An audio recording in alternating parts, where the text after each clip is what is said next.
नमस्कार, मैं PM DNA Singh और आप देख रहे हैं कमाल। यार इस वक्त हम बात करने वाले हैं नेपाल 2022 में जो प्रोजेक्ट शुरू करने वाला है उसके बारे में।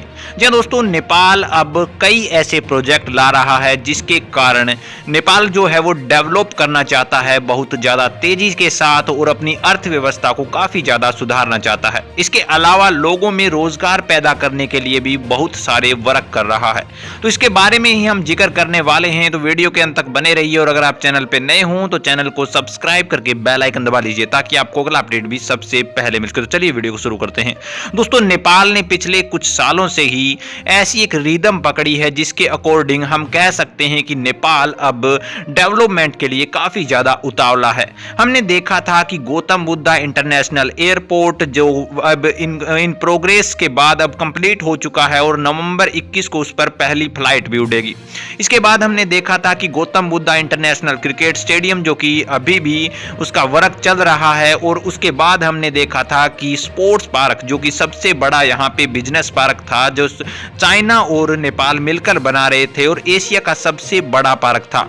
अब यहाँ पे एक और सेक्टर के बारे में नेपाल सोच रहा है जिनमें नेपाल अपना इन्वेस्ट करना चाहता है, जहाँ पे हाइड्रो पावर और अलग अलग तरह की जो जल विद्युत महत्वाकांक्षाएं परियोजनाएं थी वो 10 साल के अंदर अंदर पूरा करने की सोच रहा है नेपाल। वहीं पे अब नए प्रोजेक्ट्स को लेकर यहाँ पे चिंताएं जताई जा रही हैं और उसको अभी नेक्स्ट ईयर खोलने का संभावनाएं जताई जा रही हैं। मैं आपको बता दूं कि सबसे बड़े सेक्टर 3 लिए गए हैं नेपाल में, कि सबसे पहले हम स्वास्थ्य को, जो स्वास्थ्य के लिए चिकित्सा होती है या फिर हम कह सकते हैं हॉस्पिटल होते हैं, इस प्रकार के प्रोजेक्ट खोलने की बात की जा रही है जिसके अंदर यहाँ पे जितने भी नेपाली निवासी हैं उनके लिए फ्री में जो इलाज है वो किया जाएगा, ताकि कि पहले हम स्वस्थ रहें फिर उसके बाद हम कुछ आगे बढ़ें। दूसरा प्रोजेक्ट शिक्षा विभाग की तरफ से है।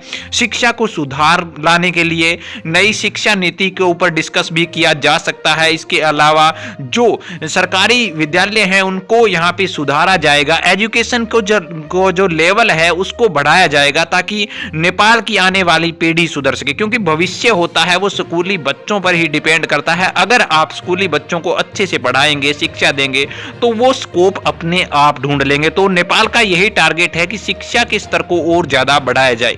तीसरा यहाँ पे सबसे बड़ा ये जो मुद्दा है ऊर्जा का, तो ऊर्जा के क्षेत्र में भी नेपाल अब इन्वेस्ट करना चाहता है, जैसे कि पेट्रोलियम हो गया या फिर ऊर्जा के कई ऐसे क्षेत्र जैसे कि विद्युत हो गया, उसमें काफी ज्यादा प्रोग्रेस करने की बातें चल रही हैं। दोस्तों, नेपाल इन तीनों क्षेत्रों के ऊपर अभी वर्क करने की बात कर रहा है और बताया जा रहा है कि ये जो तीनों प्रोजेक्ट हैं वो 2022 में स्टार्ट कर दिए जाएंगे। अगर मैं बात करूं, ईमानदारी से काम किया गया और अगर पॉलिटिकल पार्टियां जो कि सरकार में है, सत्ता में है अभी, अगर उन्होंने सही से काम किया तो वास्तव में नेपाल का विकास होने वाला है और वो भी बहुत ज्यादा जल्दी।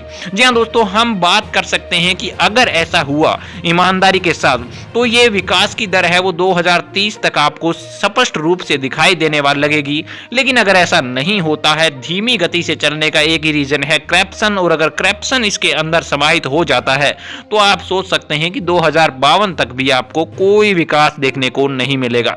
लेकिन अब यहाँ पे सवाल ये उठता है कि क्या ये नेपाल की सरकार ने प्रोजेक्ट्स जो कि लॉन्च करने की बात कर रहा है वो सिर्फ और सिर्फ कागजों में होंगे या फिर यहाँ पे एकदम फिजिकली तरीके से भी ये लॉन्च होंगे? इसके बारे में भी अपने विचार जरूर लिखिए कमेंट सेक्शन में। चलिए आज के लिए इतना ही रखते हैं, आगे कोई नया अपडेट मिलता है तो फिर आपके सामने हाजिर होंगे। तो वीडियो को लाइक कीजिए, शेयर कीजिए और अगर आप चैनल पे नए हों तो चैनल को सब्सक्राइब करके बेल आइकन दबा लीजिए ताकि आपको अगला अपडेट भी सबसे पहले मिल सके।